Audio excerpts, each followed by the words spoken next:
So I just want to say, yes, I do have a problem.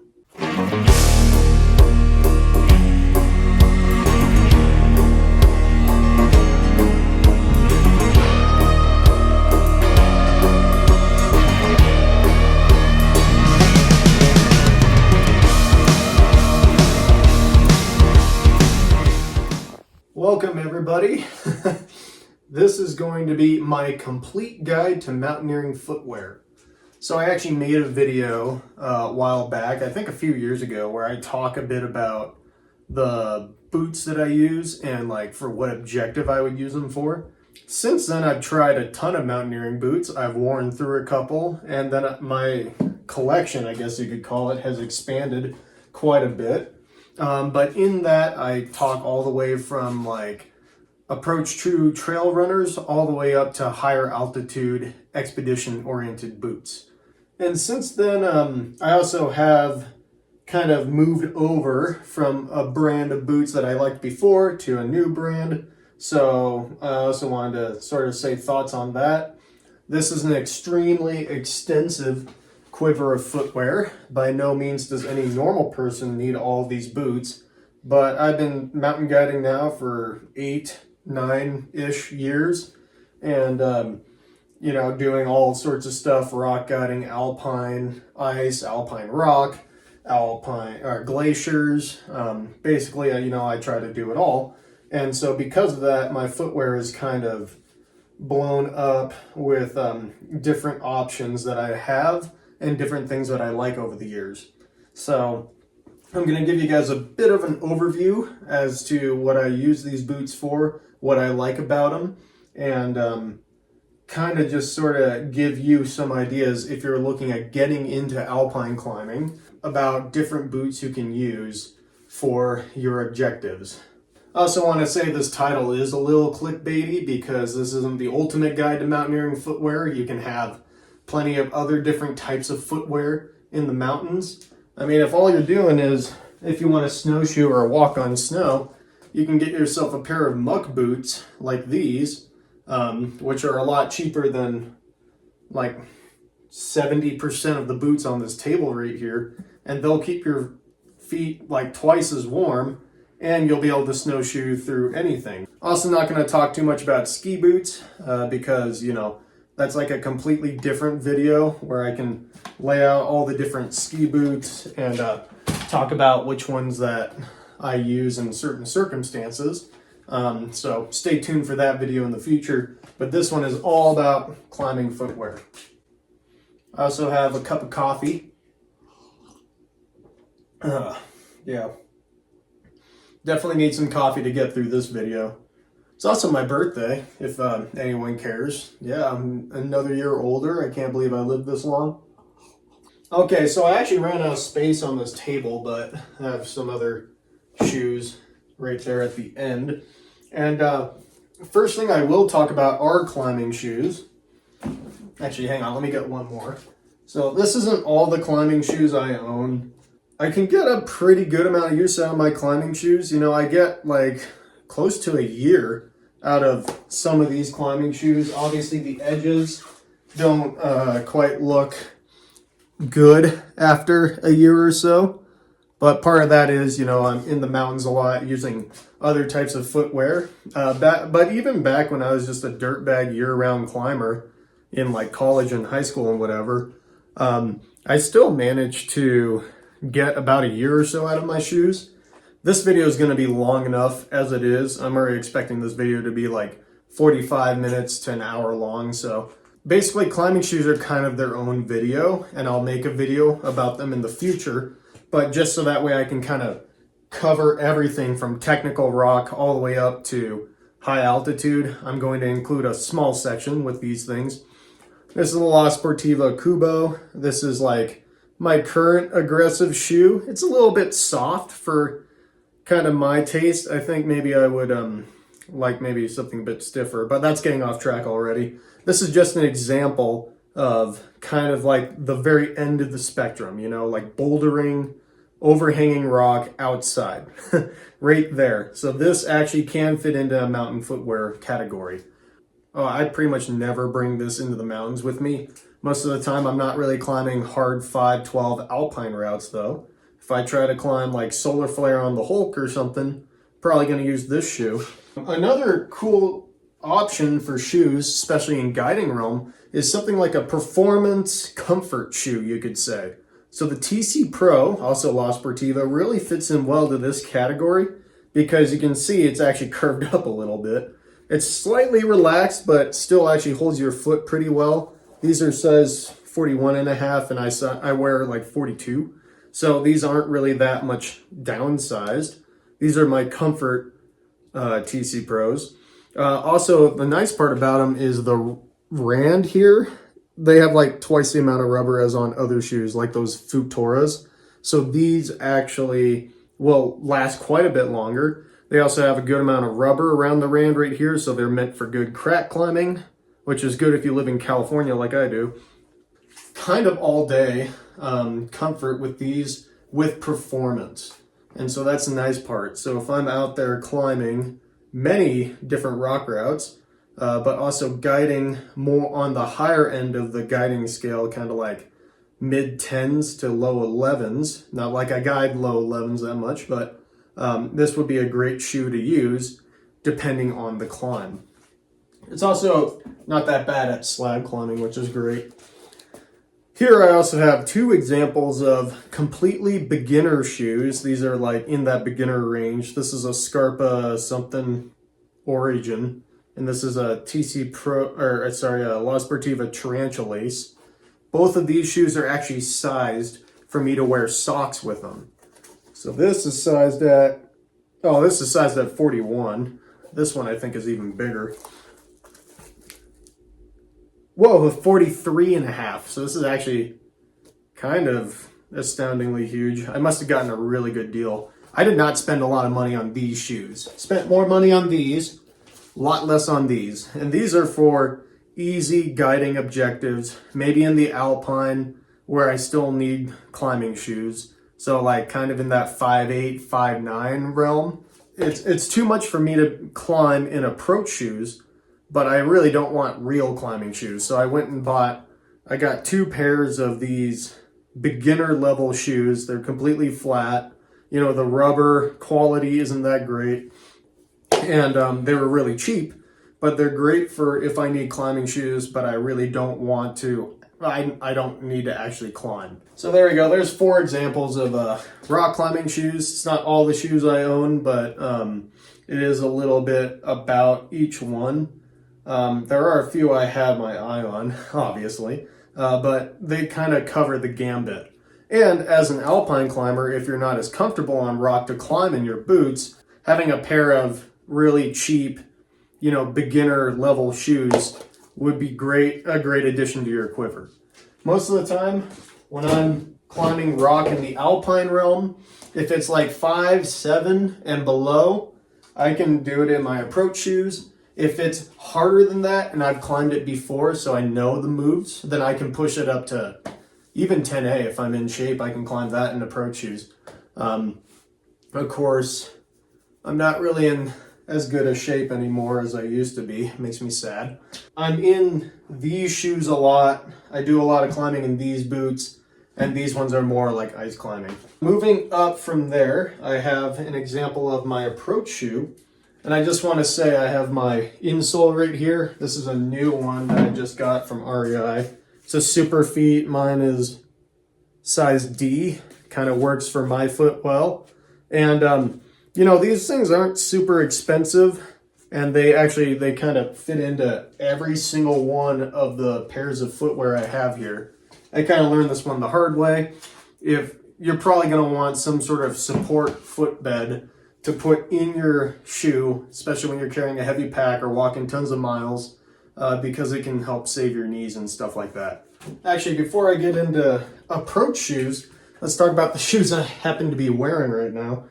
So these are trail runners. These ones need to be replaced. They're kind of my around the town shoe right now. And they're probably causing my feet some sort of damage. So I'm gonna buy new ones eventually at some point. I think it's kind of nice to maybe have a selection. that like two pairs of approach shoes would be nice. One that's breathable and one that's waterproof. In my experience, my preferences, I do kind of like the waterproof ones a bit more for spring conditions for sure. If I'm just walking through snow or something like that, maybe I have my skis on my back and I have a lightweight approach shoe to get from, to the snow where I switch into my ski boots. But the waterproof is nice because then your toes don't get wet.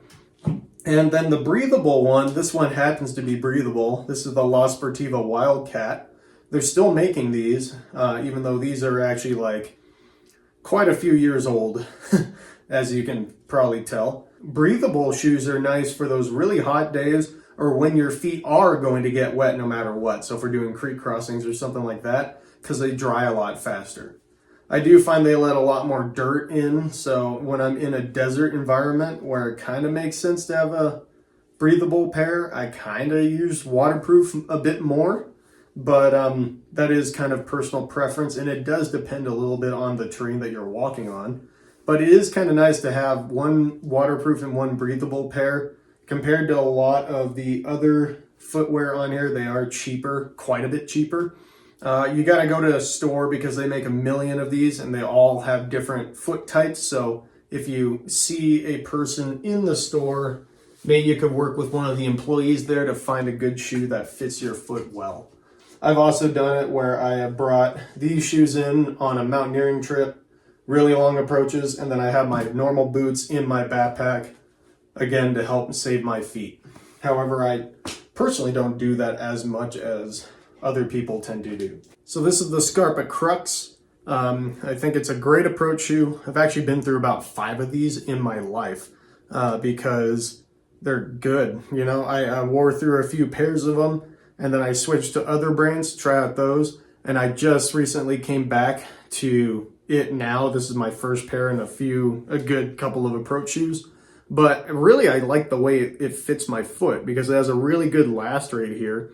The lacing system is very reliable, doesn't come untied on you. The climbing zone, you can see a bit of it there. I think these things actually climb really good for approach shoes. I think, approach shoes, they have their limits, obviously.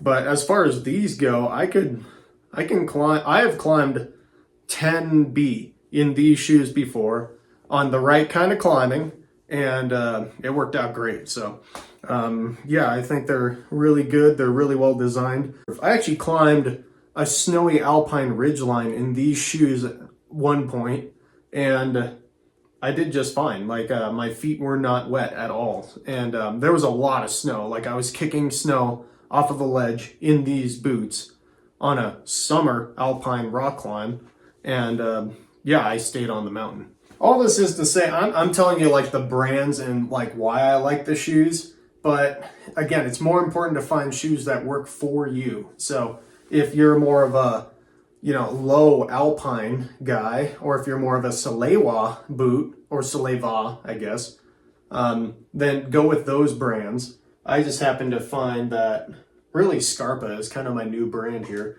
even though I have a mixture of La Sportiva. I used to only run with La Sportiva boots, and then recently, about a year ago today, I switched over to Scarpa boots, and I found that they kept my feet warmer. They fit my feet better. I mean, I'd say they're more waterproof than the La Sportiva boots. So those 3 things are really great, but the big thing that sold me on them were the fit of the boot and how they kept my feet warmer. Yeah, I'm still experimenting with boots and finding the ones that work for me, so you should do the same. Okay, next one in the list. This is another approach shoe, only it has a elevated cuff. So you can see the difference, no elevated cuff, high top. Yeah, so high top approach shoes. I actually have 2 of these, believe it or not. This one's Scarpa. This is the Scarpa Zodiac Plus GTX.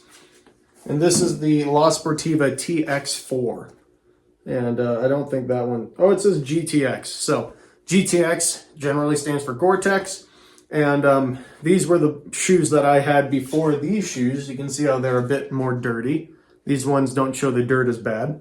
I started with these because I wanted something that had a bit more ankle support, so that way it would fit crampons a little bit better.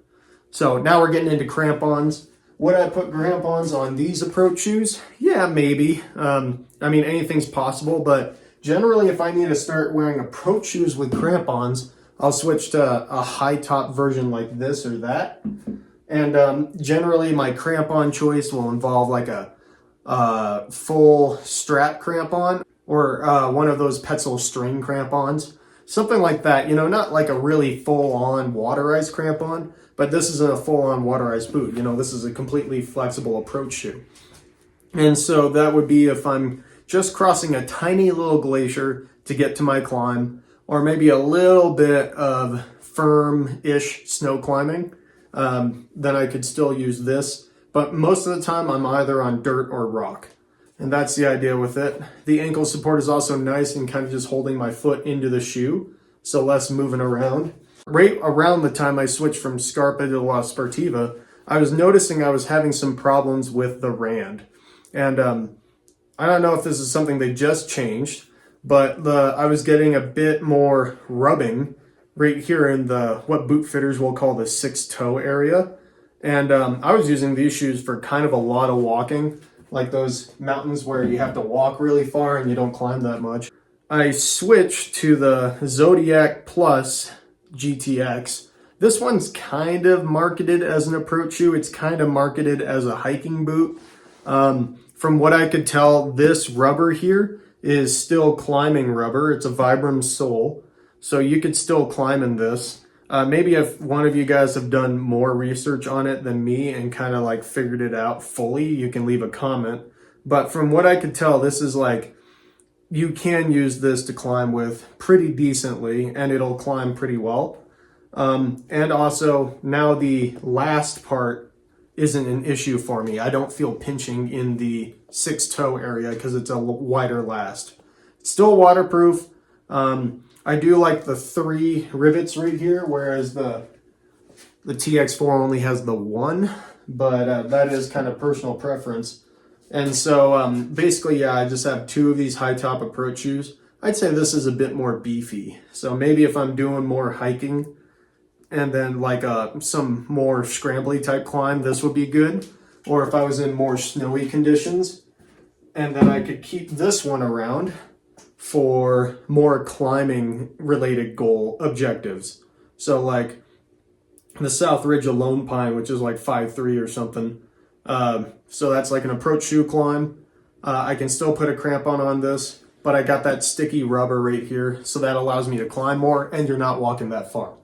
So moral of the story is just don't throw anything away. You can sell something, that's great, but don't throw anything away. That's kind of been my motto for my life. And even though I've like sold some of my boots, I kind of keep some other footwear around because maybe I can use it and then save wear on my other footwear. And if you know me, my whole life is about saving wear on equipment with older stuff, so that way my new stuff stays nice longer. Now we're kind of moving from approach shoe to mountain boot terrain. And so if I take this boot out, I go straight from 0 shank approach shoe right here to 3/4 shank mountain boot. And for a long time, that was okay for me, because if I was on snow or a little bit of low angle ice or something like that, I go straight to my mountaineering boot.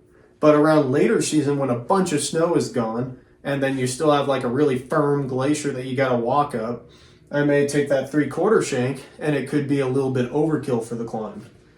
This is the Scarpa Zodiac Tech. I may have gotten that wrong. If I do, then the names will be in the bottom there. And this is, in Scarpa's words, it's for when a mountain boot is too much and approach shoe is not enough. So this one fits right in the middle. I got it last year for my last season working up in Washington, and this became one of my main boots. Like, I used it on Fisher Chimneys a whole lot, actually, and which is funny because that actually involves quite a decent amount of glacier travel, but this boot still handled totally great on the snow and the glacier walking, and it was perfect for all the rock climbing that you do. And it even handled a little bit of front pointing on Winnie's slide.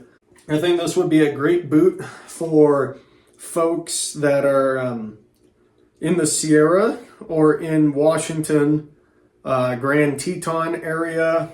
Basically anywhere where you have to deal with a little bit of snow and glaciers. I think if I was doing like Mount Olympus in Washington, this may be the only piece of footwear I bring for that entire climb. The Tetons folks would love it early season when you still have to deal with a little bit of snow up there. Here in the Sierra, when we have to deal with snow early season to get to alpine objectives, this boot would be perfect for that. And then as the season moves on and you basically lose all the snow that you're walking on, that's when we can move to kind of these more high top approach shoe type footwear.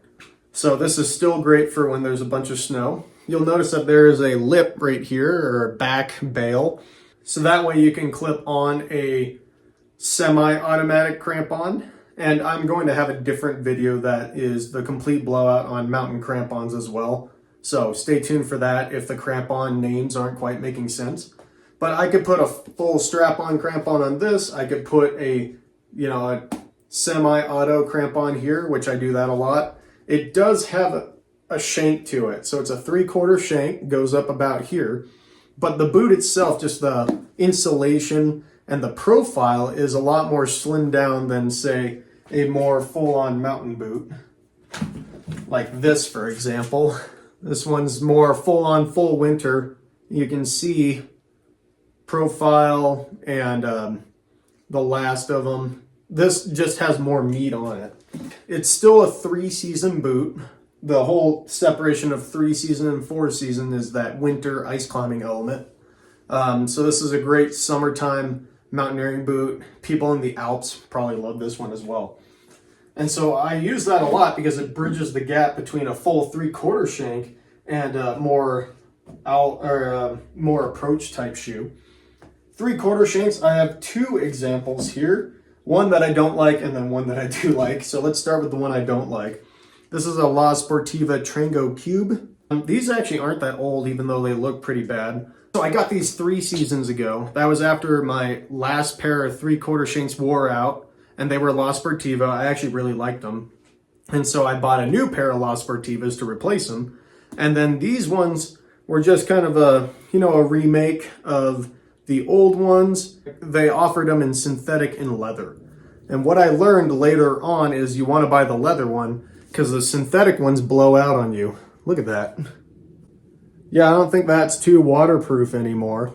And so that actually only happened after maybe like 6 or so trips with these boots. I bought them in the middle of the summer, and by the fall, they had that hole in there. And then what happened is I kept on using them after the hole developed the next year, and so that just got worse. And then I even wore them a few times last year after I got the new Scarpa boots, just because that's the way I am.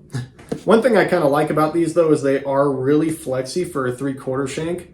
So if you're doing a lot of smearing climbing, they actually work out pretty well for mountain boots. These ones also did not keep my feet that warm at all.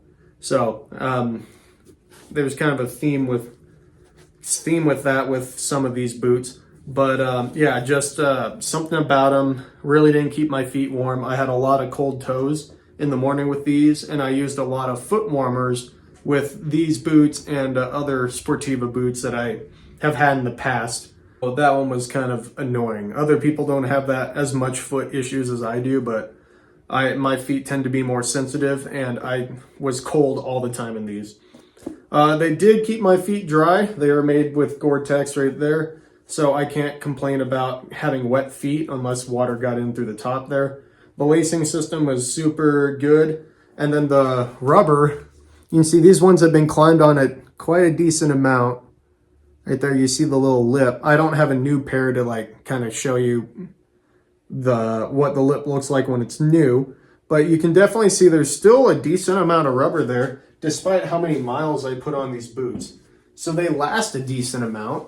And if they work for your feet, they keep your feet warm, and you're climbing something like Mount Shuksan or Mount Olympus, other kind of like snowy mountains that have a glacier element, and then you move into rock climbing. Basically any peak in the North Cascades, really. It's a great boot to have for that late June, July, August time frame. If I was climbing Mount Baker, I would bump up my footwear personally, but you could totally use these boots if you have warm feet for Baker in, the standard season. These are also 3/4 shanks, are synonymous with the term 3-season, like I mentioned with these Zodiacs. So 3-season meaning every season except for winter. When we get into full shank, that's when we also refer to those as 4-season boots, which I'm getting into in just a second. Okay, so these boots right here, these are the Scarpa Rebel Tech 3. This is my new favorite boot, period. Yeah, it's really great. The only thing that's slightly annoying is getting my footbed in through this cuff closure that it has here. But you can see it's like this bungee type stuff. It's really great for keeping stuff out of your boot. It's a built-in, kind of like a dirty girl gaiter. And the lacing system, I enjoy the Velcro is pretty nice. And then this quick, what would you call this? The quick zip lace right here is really quick and sleek. And then the final thing is actually this whole deal. The little, I'm going to call this the shoelace skirt. There we go. So I open this up and I can put the lace inside of the skirt after I do it up. And then it keeps the lace out of my way. And it kind of helps keep the laces protected from whatever you're walking in. They do make a version of the Zodiac without this skirt. A few other differences are in there as well, and it doesn't cost as much. But I really like this boot the way it is, and I think it's very sleek and it's very warm. So my my story with this was I was on my Alpine exam for the AMGA, and we were walking into Boston Basin for the next 5 days or so. A few days before that, I got what I'm going to try to call periodontal tendinitis. That may be a wrong term there, but basically my foot hurt when I bent it up while walking. And it actually happened on a backpacking trip I did a little bit before, and I was suffering from the effects of that. So because of that, I got really nervous and went out and bought some footwear. That's when I bought these cruxes right here, because I was worried that the La Sportiva boots would agitate that problem. The problem started with La Sportiva shoes, so I don't know if they're a direct cause or if it was just me being overworked. Walking into Boston Basin, I had these boots previously, and I did not wear them yet. They were brand new, and I just had to go out on a whim and use these 3/4 shank boots on that exam because I couldn't trust these Sportiva shoes to keep my foot from hurting anymore. I just kind of had to risk it, and I walked into Boston on these things, and the minute I put my footbed in and then my foot in there, they just felt so comfortable and almost reassuring. I felt yeah, okay, these feel actually pretty good. We walked about 2.5, maybe 3, I think it's 3 miles into high camp. And then the next day I was in these boots while we were doing our crevasse rescue drill on the Quien Sabe Glacier. Everyone's toes were cold. There were a few people wearing these boots, a few people wearing other boots. Everyone said that their toes were cold, and they were cold in general, partially because it was a really cold morning. But my feet weren't cold in these. And then we continued, we climbed Sahale Peak that day via the Quien Sabe, a lot of snow work there. We went down, we climbed the shark fin, which included a lot of edging on my toe. And I used this boot the entire day.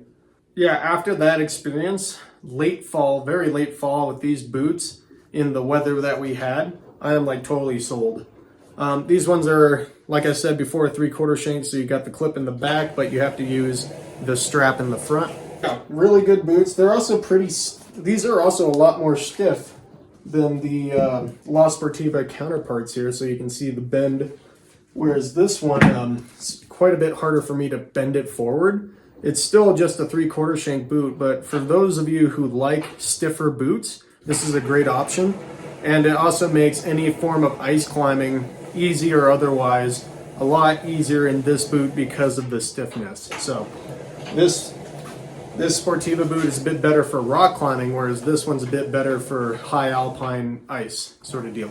All right, so now we're moving from the 3-season boots, which were the last 3 boots that I showed you guys, into 4-season boots. And I got 4 pairs of them here.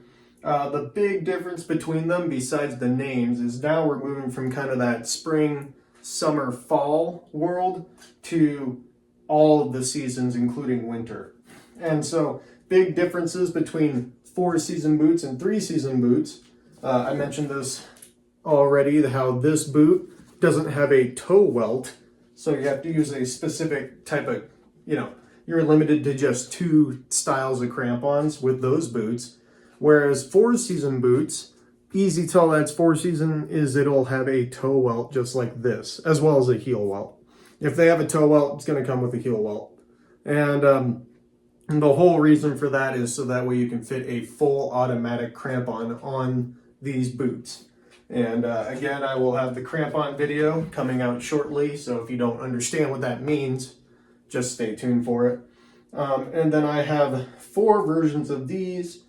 They can also fit into other categories, such as a single boot is what they're often, something like this would be referred to. You can also have another version of a single boot that comes with a gaiter integrated on top. So this is often referred to as a 1.5 boot. And then you have your double boots, like this one, which includes a removable liner. So there's a liner inside of this boot right here. And then beyond that, you can have what some people will call a triple boot or 8,000 meter boot, which would be something that you use on Everest. And that is the one boot on this table that I do not have an example of because I do not own. Not to say I won't own one in the future, but at the moment I have not had a need to buy a triple boot.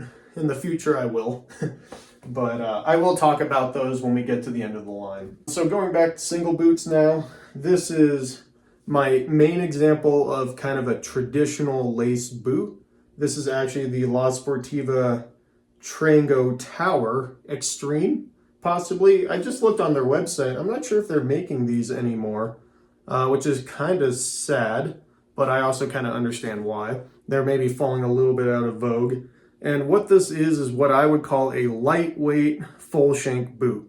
So it's still, many people can wear these in Ouray for warm ice climbing days. So I guess you could wear this in the Sierra, a place like roadside ice. I also think that this is a great boot for something like dry tooling because you still want that full shank and you want a good amount of support, but it's nice to have it more low profile. So if I'm going out just mixed climbing or dry tooling, this is a really good boot to have, as well as really hard water ice because it does, allow you to contact the ice a bit better. So if you're climbing like WI5, WI6, you probably have a pair of boots like these.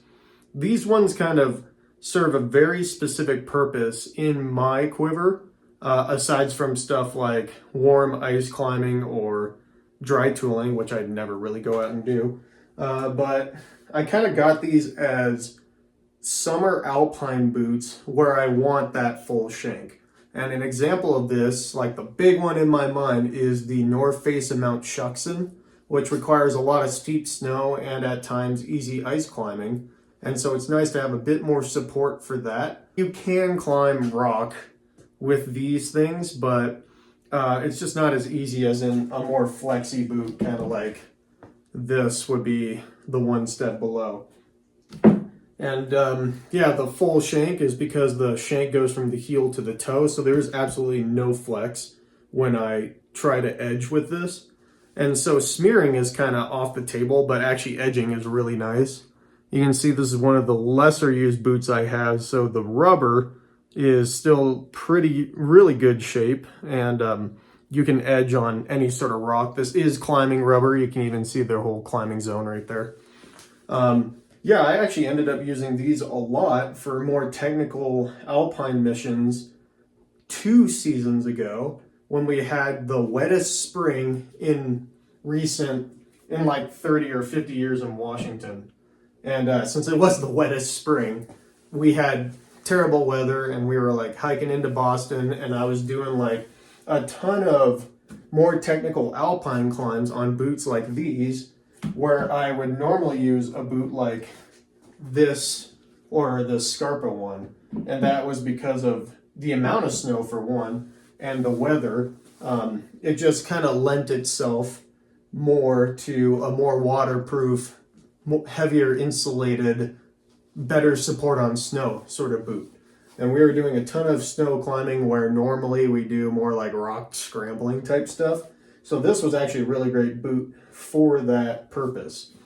And so, yeah, it's still in my quiver. I can't really bring myself to get rid of it, even though I could sell these for a pretty good price. They aren't super heavily used, but I still think that they are pretty nice. I think I'm going to start bringing these out for kind of warm California ice climbing, maybe next winter. There was a time where I used this boot in middle of summer to summit Baker with, and I didn't have to have a footbed or anything. It worked great. So this thing can actually bring you to kind of high altitudes if you have, you know, even just like slightly warmer feet than me. So the next boot up in terms of kind of like warm freight here is my La Sportiva G5. And this one has been my main boot for many a year. I want to say at least 4 or 5 seasons. It's probably the boot that got the most amount of use on it. I use this for on Baker during the summer a whole lot. It was kind of my main Baker boot. Also for the North Ridge of Baker quite a bit. You can see actually the toe. If I grab, oh wait, this one, yeah, this one has barely any wear. You can see what kind of like out of the factory it looks like, and then what it looks like after you use it for a while. And a big thing that causes wear on these boots is walking on cement or hard surfaces, especially since they don't flex. So as you work your way up, it wears down the toe quite a bit more. Me personally, I would wear these from the car all the way through the trip and then back to the car. So that kind of adds a decent amount, quite a bit of wear to the boot. But also it's just like, you know, kind of happens over time. I still have these boots in my quiver in order to save wear on my kind of new replacement boot. And so if I'm like guiding Shasta, like doing a mountaineering course on Shasta in the middle of the summer, I may choose to bring this boot or even this boot and save wear on my nicer new boot, so that way that can stay good longer. And that's what I mean. That's kind of the secret to my life, is I'm always saving wear on my newer equipment with using older stuff. Still plenty of sole right there. It comes with a climbing edge, which is long since rubbed off. Takes a cramp on really well. You know, it's a full shank boot. The more this rubber wears down, the less reliable the crampon can be for hold. So that is something to be aware of. Maybe I wouldn't choose to do, well, I've kind of stopped using these boots for technical ice climbing that's like, you know, WI3 and higher, because that is a little bit less of a reliable hold. And I have these nice new boots that in my world climb better than these and keep my foot warmer. So if I'm doing technical ice climbing, I'm probably in these. But for just like standard mountaineering, these things are great, and I can put either the semi-automatic cramp on or a full strap on to this one if I'm just walking uphill. So the integrated gaiter folds down like that. This is what gives the boot the title of 1.5, because it is like a single boot with a gaiter built on.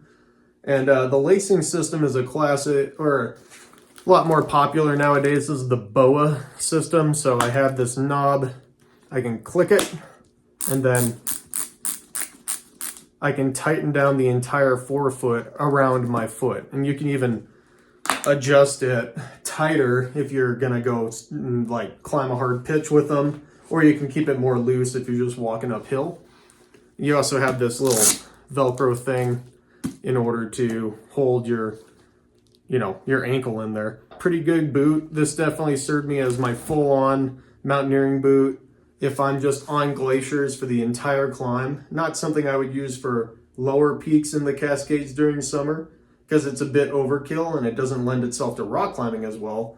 But it's a great boot for anyone who wants to climb Baker, all the way up to Rainier. People will be wearing these sort of 1.5 boots on Rainier, and they're doing just fine. Me personally, that's kind of middle of summer. I would do that, but like shoulder seasons, I may switch to a warmer boot. And yeah, they're just like really classic, good, sleek leather boot. So I used that boot for years. It's great. Still have it in my quiver, but I still had problems with keeping my feet warm. And another huge drawback is this isn't actually waterproof.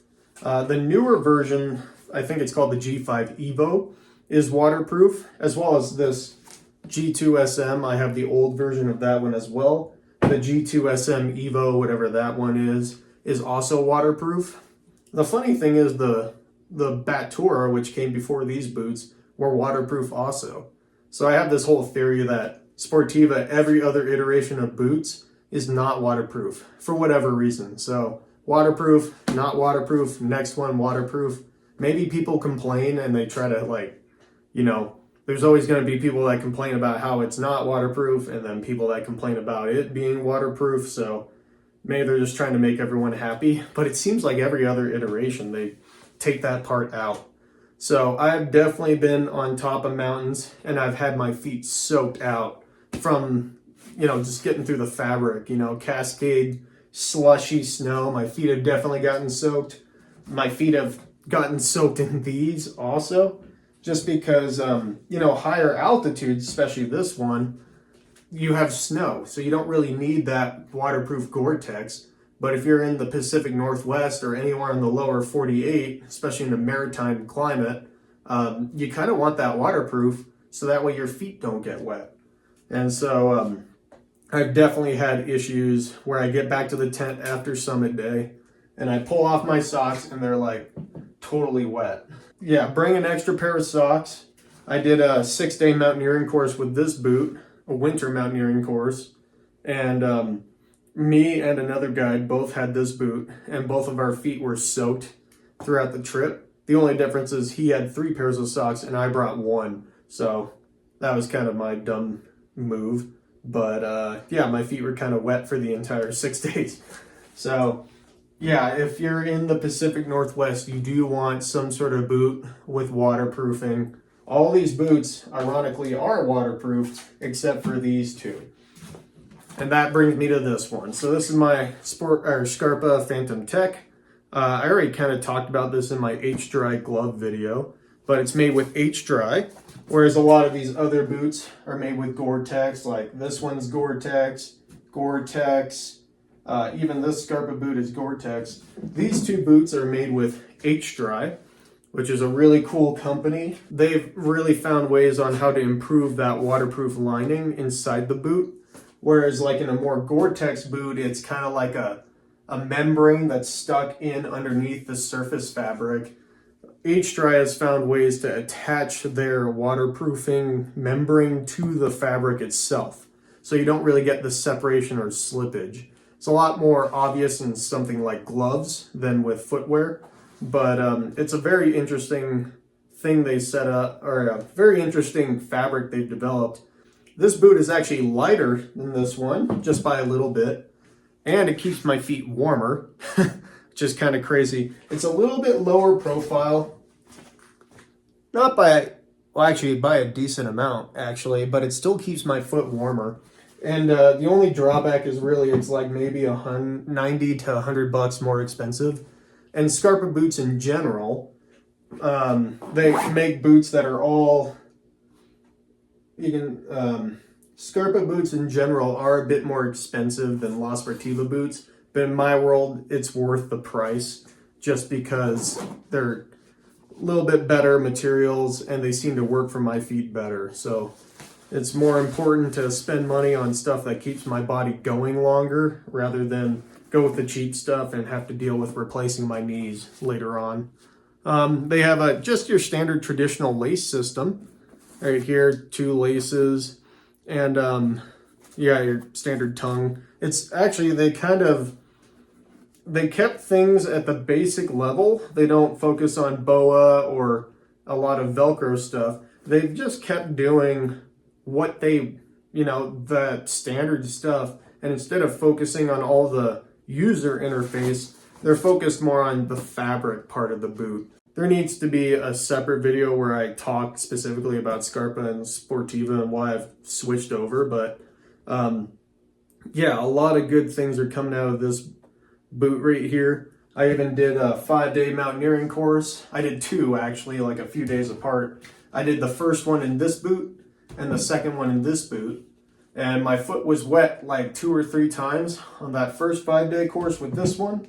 And my foot was dry the entire 5 days in this one. Maybe it's not the best comparison since this boot's like 4 or 5 years old and this boot is 1 year old. It still was pretty nice to have dry feet for the first time in a while while I was out there on the mountains.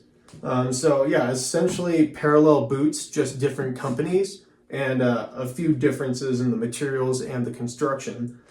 You can go ahead and buy the new version of this and it comes with Gore-Tex, and then just pick whichever one fits your foot better.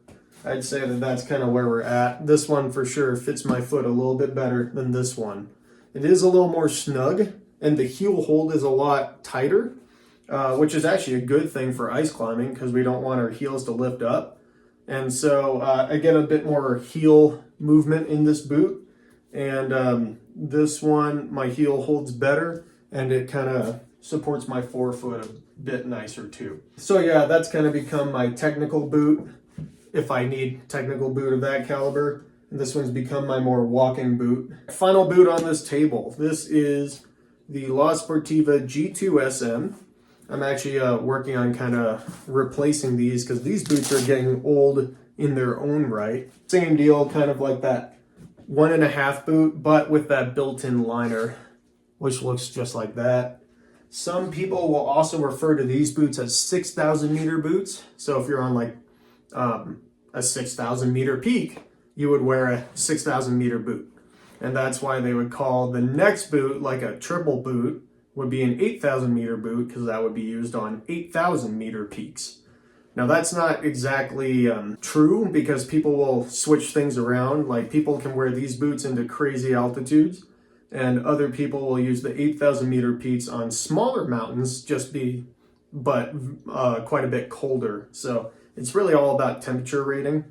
Sportiva actually calls this a 7,000 meter boot, so you can bring it a bit higher compared to something like their Spantic, which is that's like full on 6,000 meter boot. I'll also say the Scarpa equivalent to the G2 SM is the Phantom 6000, which is in the name, 6,000 meter boot. I do plan on purchasing a pair of those at some point to replace these ones, but these ones don't have quite as much wear as my G5s. They're about the same age, about 5 years old, but they're still going kind of good enough that I can keep on wearing these. I mean, a boot like this, you don't wear as much as a boot like that anyway. So I can put off buying a 6,000 until maybe next winter is when I'll pick one up. And then these ones can become backup boots or maybe I'll sell them. Another difference between these boots versus every one of these, all of these are the size foot that I wear, 42.5, and these are 43.5. Your feet do tend to swell at altitude, and a little bit of extra space gives you a little bit of extra warmth. The big con of that is you lose dexterity and precision. So I've still managed to climb WI4 in these boots pretty okay. It's a little bit more work than using a tighter fitting boot. These are definitely more like mountaineering walking expedition boots, or sized for that, versus a sized boot that I can technically climb in. So my plan is to get that Phantom 6000 in a smaller size, maybe 43 versus 43.5, or 40, or even 42.5, and use that for technical expeditions. I'm hoping to start guiding Alpamayo coming up and other mountains that are technical at high altitudes where you want a double boot, but you need them to be tighter on your feet. So that's going to fit that quiver. And I can use this boot for something like West Buttress of Denali or something like that because it is bigger and, you know, my foot has a little more slop in there. It may come a time where instead I get rid of this boot and just use the 6000, the Scarpa 6000 for everything. That may work out as well. Depends on how the boot fits.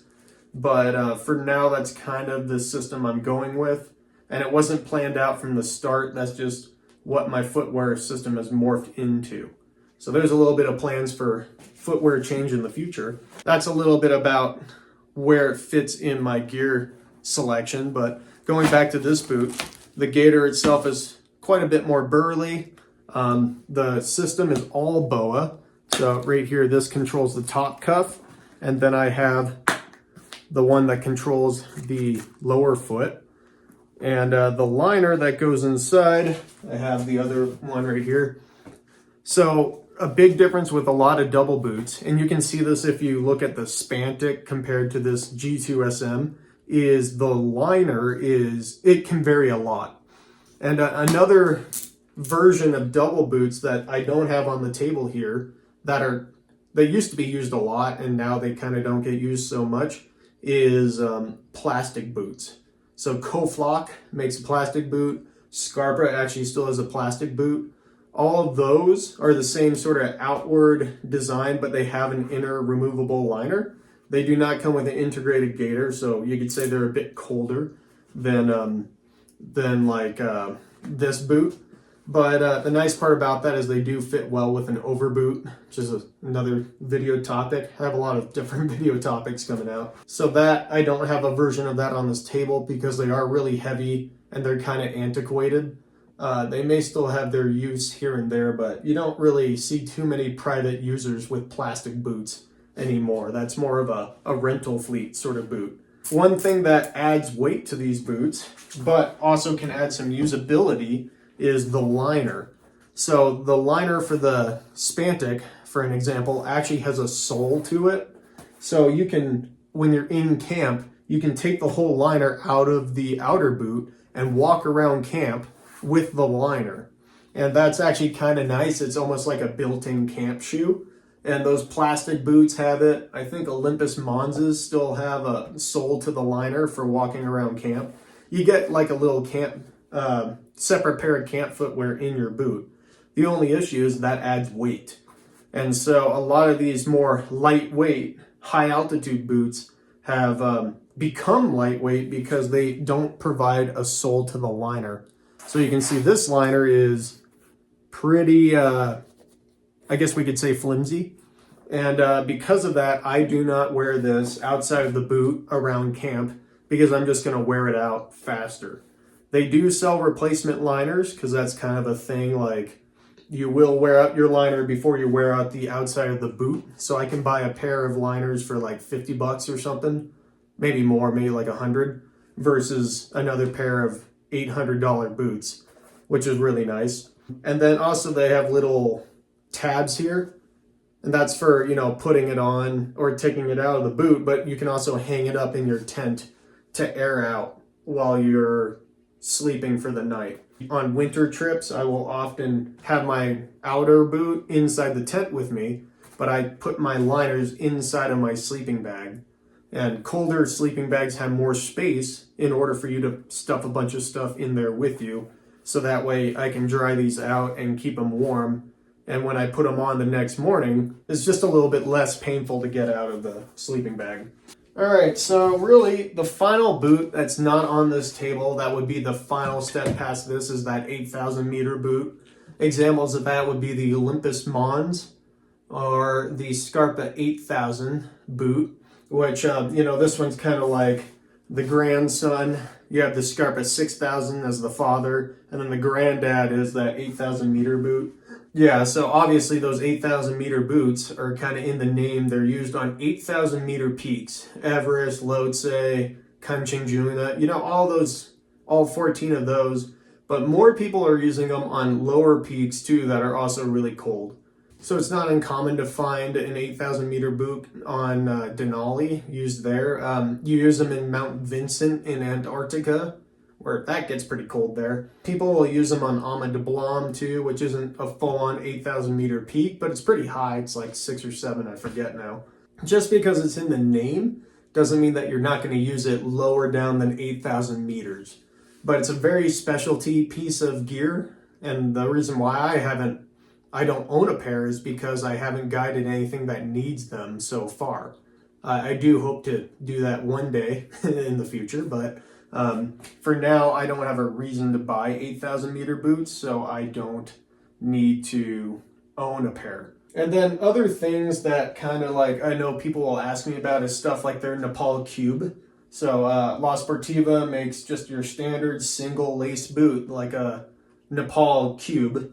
And I used to own a pair. I sold them before I came down here. But that would kind of fit in this range right here. The full-on single boot. If I had a Nepal Cube, then I would put it right here between this, my thinnest full shank boot, and the start of the 1.5 boots. And I would put it there for the warmth and also the build. It's a little bit more of a higher profile boot than this one. And that would go the same for the Scarpa Mont Blanc Pro, which is their parallel equivalent to the Cube. Scarpa and La Sportiva, they parallel all the way up their boot lineup. So that makes it kind of easy to, if you find a brand that works best for you, to kind of flip around and pick the right one. But yeah, and again, it's like all these are from 2 different brands. They're the 2 brands that I've used in my life.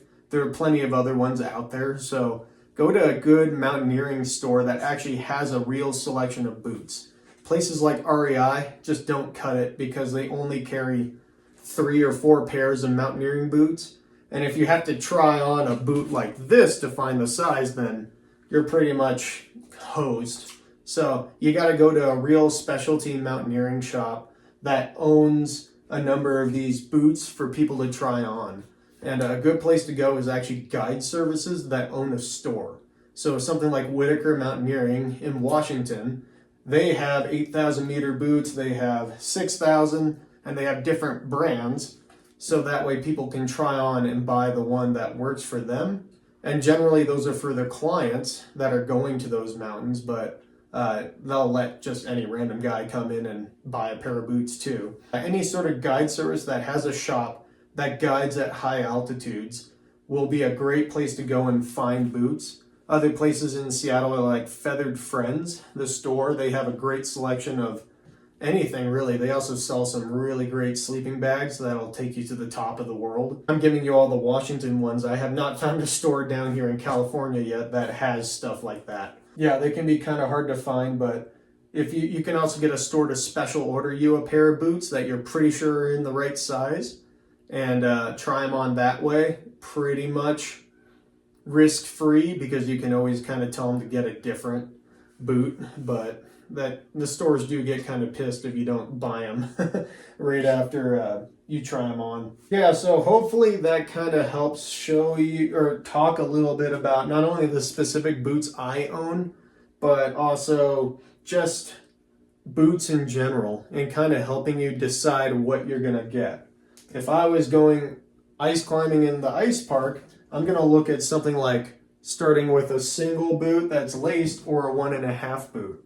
If I'm looking at mountaineering in Washington on like the 9,000 foot peaks and lower, then I'm going to look more towards a 3/4 shank boot, something like this.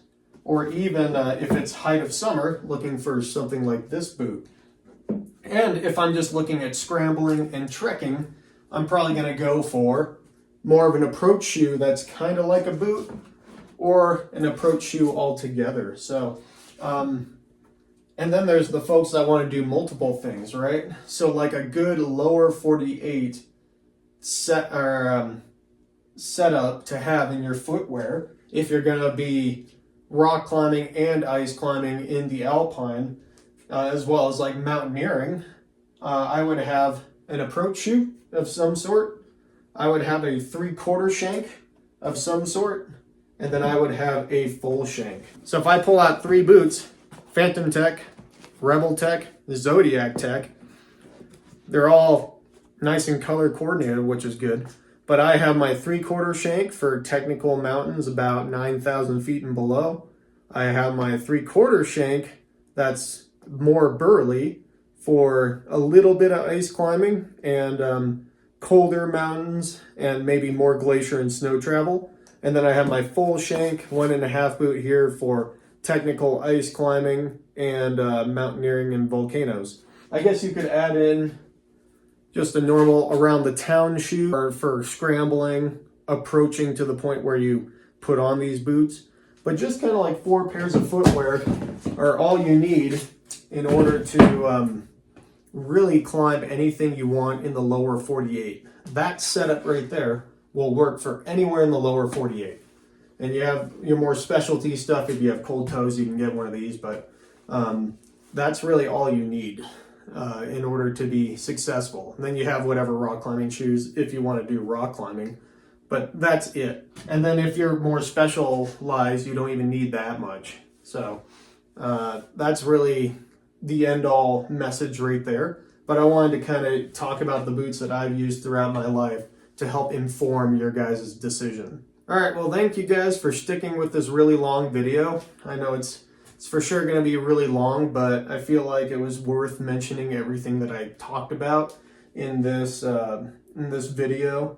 And it was kind of cool to do a complete boot blowout of all the considerations in order to choose the right boot for your objective. You can always talk to more experienced people. You can call guide services if you're going on a guided trip to ask them more questions about footwear. But hopefully this will put you on the right track for it. Stay tuned for my complete blowout on crampons, everything you need to know with crampons and how to fit them to boots and what boots I would put with which crampon. But this is kind of like, I've been wanting to remake this video for a while with all the other boots I have, and I'm sure in like 5 years I'll remake it again with even more boots on a table, because they do tend to add up after a while. I appreciate your attention. I appreciate everything you've done. Stay tuned for more videos, and I'll see you in the next one. Got my boots, the outer boots right there for my feet. Here's the backpack. A nice 0-degree bag. Inner boots inside. And then sleeping with long johns, other base layer, buff, and of course the 2 battery packs. Keep them from draining. Yeah. Outside there's a full moon. Tent's just like dug out in the side of a cliff, sort of.